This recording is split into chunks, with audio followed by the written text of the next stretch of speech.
2022 সালে মিরপুরে শিক্ষার্থী তপু হত্যা মামলায় 3 আসামির মৃত্যুদণ্ড দিয়েছেন আদালত। মঙ্গলবার এই মামলার রায় ঘোষণা করে ঢাকার দ্রুত বিচার আদালত 3-এর বিচারক মাসুদ করিম। ফাঁসির দণ্ডপ্রাপ্ত আসামিরা হলেন মোহাম্মদ আরিফুল ইসলাম, মোহাম্মদ ইমরান হোসেন ও মোহাম্মদ ইয়ামিন মোল্লা।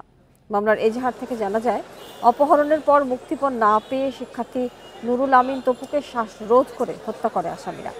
2022 সালের 2 জানুয়ারি তপুর মরদেহ বস্তাবন্দি করে জোহরাবাদের বেড়ি বাঁধে ফেলে দেওয়া হয়। এই ঘটনায় দারুস সালাম থানায় মামলার পর এই 3 আসামিকে গ্রেপ্তার করা হয়।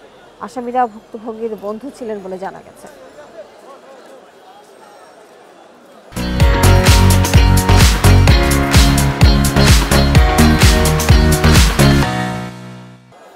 বিজ্ঞ আদালত যুক্তিতর্ক খণ্ডনের পরে 3 জন আসামি আরিফুল ইসলাম হাজতি, ইমরান হোসেন হাজতি, ইয়ামিন মোল্লা জামিনে পলাতক প্রত্যেক আসামিকে মৃত্যুদণ্ডে দণ্ডিত করা হয় এবং 50,000 টাকা অর্থদণ্ড করা হয়।